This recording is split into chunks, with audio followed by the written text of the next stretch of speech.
Good morning, students. This is lecture number 4 for refrigeration and air conditioning RAC. Subject code is ME301. Okay. तो आज हम discuss करेंगे कुछ numericals and उसके बाद में हम डिस्कस करेंगे कुछ कॉन्सेप्ट. ठीक है. जो concept name is unit of refrigeration. What is the unit of refrigeration? This is the concept for today. तो सबसे पहले हम कुछ छोटे छोटे न्यूमेरिकल डिस्कस करते हैं.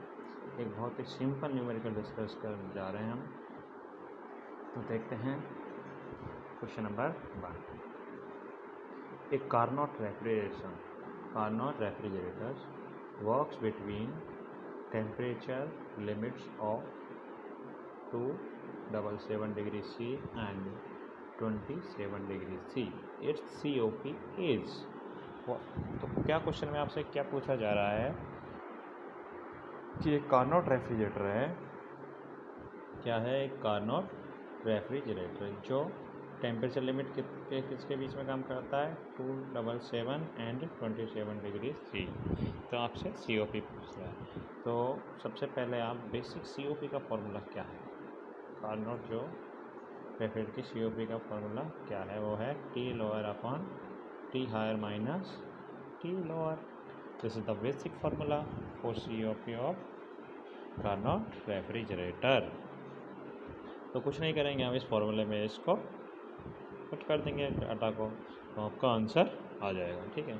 तो सबसे पहले इस फॉर्मूले में जो temperature T lower upon T higher minus T lower है, तो पहले सबसे पहली बात ध्यान रखने लायक जो है आपके पास वो है जो टेम्परेचर की वैल्यू है वो आपके केल्विन में है. किस में है?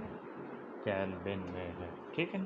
तो हम क्या करेंगे, सबसे पहले इनको केल्विन में कन्वर्ट कर लेंगे.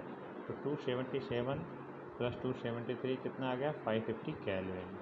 273 केल्विन में कन्वर्ट करने के लिए क्या करते हैं हम लोग, जो टेम्परेचर दिया है उसमें 273 ऐड कर देंगे. 273 प्लस 27 कितना आ गया? 300 केल्विन. ठीक है. तो हम ये देख लेते हैं, एक डायग्राम बनाते हैं एक बेसिक सा. ये आपका रेफ्रिजरेटर है और ये आपका लोअर टेम्परेचर है, ये आपका हायर टेम्परेचर है. ठीक. तो हायर टेम्परेचर आपका 550 आ गया और TL की वैल्यू कितनी आ गई? ये आ गई 300 केल्विन. ठीक है. ये आप कुछ वर्क इनपुट दे रहे हो इसमें, तो यहाँ से ये आपका हीट एक्सट्रैक्ट हो रहा है और हीट ऊपर जा रहा है. ठीक है. तो COP of Carnot refrigerator T lower upon T higher minus T lower. T lower की वैल्यू 300, T हायर की वैल्यू 550 एंड 300. तो ये आपका आ गया आंसर 1.2. ठीक है. मेरे हिसाब से इतना आपको समझ में अच्छे से आ गया होगा. ठीक है. अब हम देखते हैं नेक्स्ट क्वेश्चन.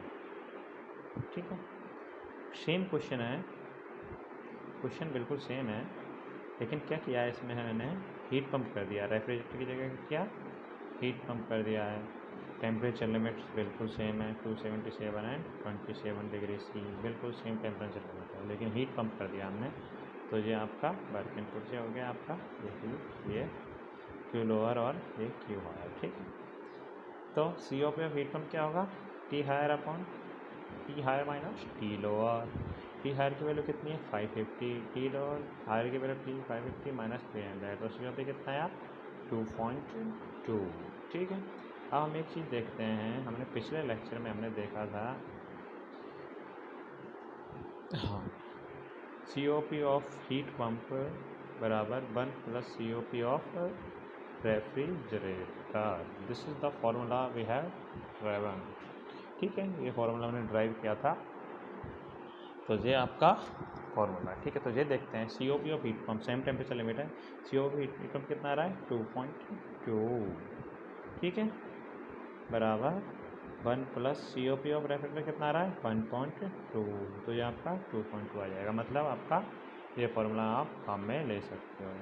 अब मैंने आपसे ये सेम टेम्परेचर लिमिट दे रखी थी ये वाली, और आप COP ऑफ हीट पंप पूछा था, तो डायरेक्ट रेफ्रिजरेटर की जो COP 1.2 थी उसमें 1 ऐड कर देते तो भी ये आंसर आ जाता आपका. इतना करने की आपको ज़रूरत नहीं थी. ठीक है. तो ये आपका क्या है? एक कॉन्सेप्ट है. ठीक है. तो अब चलते हैं what is the concept of unit of refrigeration. ठीक है, तो चलते हैं हम कि यूनिट ऑफ रेफ्रिजरेशन का कॉन्सेप्ट क्या है। यूनिट ऑफ रेफ्रिजरेशन का कॉन्सेप्ट क्या है, ठीक है। तो अब इसको थोड़ा हम बेसिक डिस्कशन करते हैं। तो जब भी हम मार्केट में जाते हैं कि हमको रेफ्रिजरेटर चाहिए या एसी चाहिए, तो हम देखते हैं कि आपसे पूछेंगे कि 1 टन का चाहिए, 2 टन का चाहिए, 5 टन का चाहिए, ऐसे आपसे रेफ्रिजरेशन का यूनिट पूछते हैं। तो उसका हम एक डेफिनेशन देखते हैं कि टन जो वर्ड है वो होता क्या है। ठीक है, तो मान लेते हैं हमारे पास 1000 किलोग्राम ये वाटर है एट 0 डिग्री सी। ठीक है, कितने डिग्री सी पे? 0 डिग्री सेंटीग्रेड पे 1000 kg आपका वाटर है, मतलब 1 टन आपका वाटर है, 1 टन। ठीक, 1 टन। ठीक है, ये आपका वाटर। इसको 24 आवर में, कितने टाइम में? 24 आवर में या 1 डे में, एक ही बात है। उसको हमको आइस में कन्वर्ट करना है। 0 डिग्री सी की आइस में हमको इसको कन्वर्ट करना है। तो 1000 किलोग्राम ही रहेगा आइस भी, तो इसमें कन्वर्ट करना है हमको। तो उसके लिए हमको इस वाटर से कितना हीट निकालना पड़ेगा, कितना हीट हमको निकालना पड़ेगा इसको आइस में कन्वर्ट करने के लिए, वो आपका क्या होगा? Unit of refrigeration. ठीक है, तो इसको हम पढ़ते हैं एक बार। यूनिट ऑफ रेफ्रिजरेशन क्या है, डेफिनेशन करने के लिए, it is the amount of heat which is required to be extract from 1 ton of water at 0 degree C in order to convert it into equivalent ice at 0 degree C in 24 hours। ठीक है, तो इतना हो गया मेरे हिसाब से। उसके बाद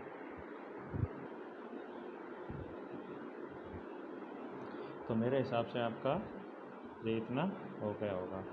1 ton of refrigeration is the amount of heat which is required to extract from 1000 kg of water at 0 degree C in order to convert it to equivalent ice at 0 degree C in 24 hours। जो इसकी value आएगी, उसकी जो इसको हम 1 TR लिखते हैं, इसकी वैल्यू आएगी, वो आएगी 3.5 किलोवाट। किलोवाट में किलो जूल पर सेकंड में लिख सकते हैं। उसके बाद में अगर हम इसको कन्वर्ट करेंगे तो ये आपकी वैल्यू आएगी 210 किलो जूल पर मिनट और 50 किलो कैलोरी पर मिनट। तो आपको ये वाला ज़्यादा याद रखो। कौन सा वाला? ये वाला आप याद रखो, 1 TR और 1 टन ऑफ रेफ्रिजरेशन बराबर 3.5 किलोवाट। ठीक है, तो ये आपसे डायरेक्ट क्वेश्चन में पूछा जाएगा। ठीक है, तो देखते हैं कि ये क्वेश्चन, ऐसा ही क्वेश्चन आया है, वो देख लेते हैं, तो आपको थोड़ा अच्छे समझ में आ जाएगा। 1 ton of refrigeration is equivalent to, option दिए हुए हैं आपको 4। तो अभी आपने पढ़ा है कि 1 TR of refrigeration is equal to 3.5 kilowatt. ठीक है, तो ये आपका ऑप्शन। ठीक है, तो ऐसे क्वेश्चन आएंगे। और कुछ दूसरा पूछ सकता है कि 3 ton of refrigeration is equal to, तो 3 इंटू 3.5 कर देंगे आप लोग। ठीक, तो ये एक बेसिक कॉन्सेप्ट आपका मेरे हिसाब से समझ में आ गया होगा आपके। अब आगे चलते हैं, क्वेश्चन नंबर एक दूसरा न्यूमेरिकल और देखते हैं हम आज।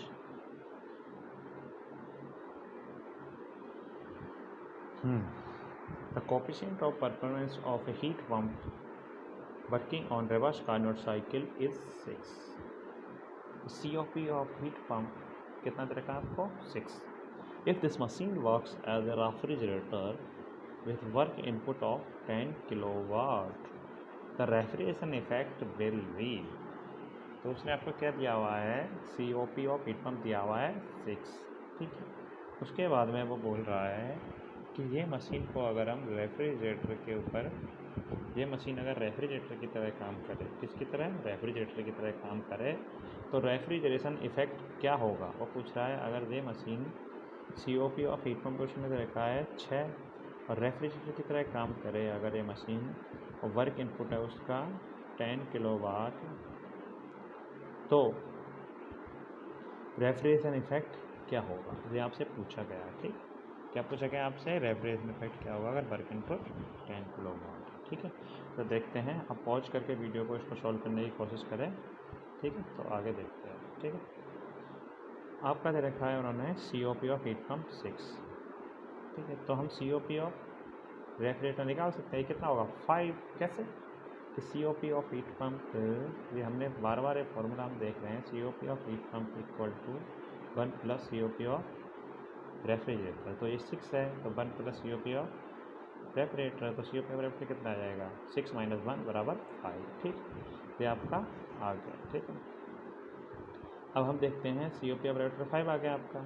तो अब देखते हैं कि ये आपका रेफ्रिजरेटर है, ठीक है। ये T हायर और ये T लोअर, ठीक है। तो ये आपका ये वाली वैल्यू पूछा है, जब वर्क इनपुट आपको दे रखा है कितना 10, तो आपसे पूछ रहा है रेफ्रिजरेशन इफेक्ट क्या होगा।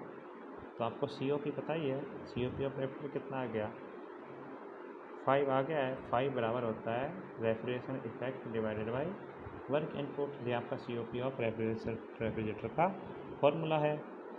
तो वर्क इनपुट कितना है 10, तो रेफ्रिजरेशन इफेक्ट कितना आ जाएगा 10 into 5 50 kilowatt. This is the answer for this question, ठीक है। तो मेरे हिसाब से आपको समझ में आ गया होगा इतना, आगे के वीडियो में देखेंगे। ओके।